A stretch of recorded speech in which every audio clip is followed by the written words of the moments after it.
Lovecraft AI. The Thing in the Mirrors.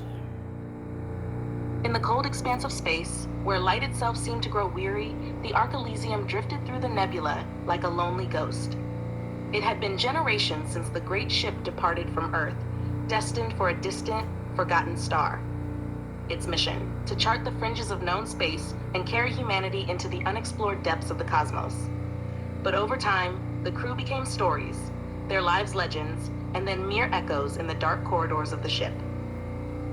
Luna Drake, a xenoarchaeologist, was among the last of the true-born descendants of Earth. She had spent years studying the bizarre fragments of alien architecture they encountered along their journey, but nothing prepared her for the uncharted system into which they stumbled. There, circling a star like a dim, dying ember, was a planet obscured by dense, greenish clouds, its surface visible only in brief flickers of sickly light. The data logs called it Mira 13. Curiosity overwhelmed caution as they descended into the planet's atmosphere. The Elysium scanners sputtered, systems lagging, as if some invisible hand resisted their approach.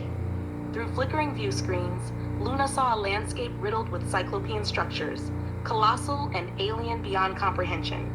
Towers rose into the eternal twilight, their forms twisted and jagged, looming like the half-rotted bones of some forgotten god.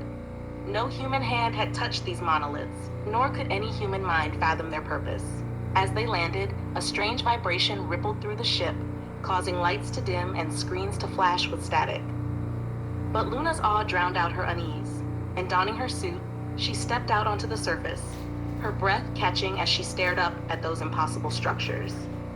Time felt warped here, stretched thin over some dark abyss just beneath reality.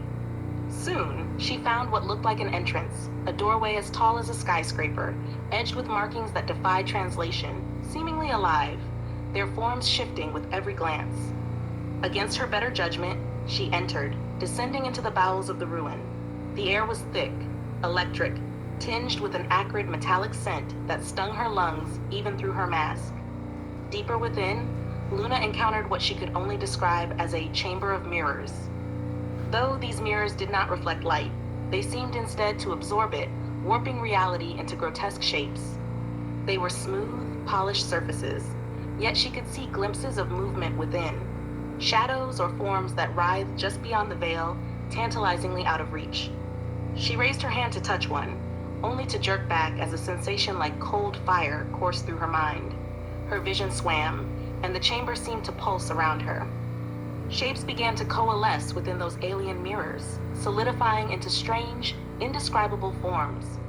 She saw, no, felt, an ancient intelligence pressing upon her mind, its thoughts thick and viscous, oozing into her consciousness with an almost painful pressure. Words she could not understand filled her thoughts, fractured images of distant galaxies swirling in her mind. It was as though some ancient, forgotten god gazed upon her from the other side of the mirrors, regarding her as one might a curious insect. In her terror, she stumbled backward, but the chamber's walls closed in, seeming to shift and pulse, as if they were a living thing that wished to keep her there.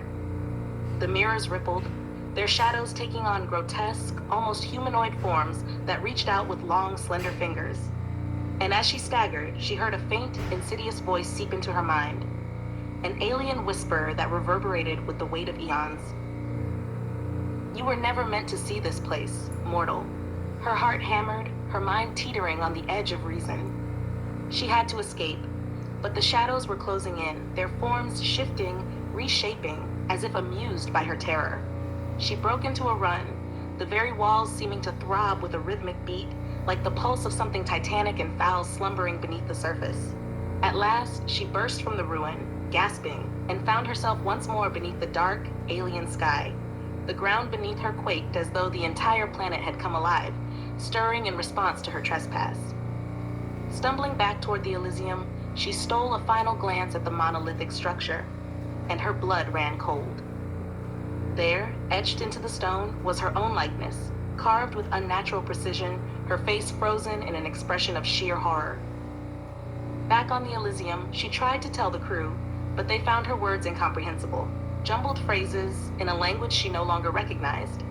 Worse yet, she began to see strange symbols and figures burned into her vision, shapes that twisted and coiled in the dark, haunting her mind's eye even in sleep.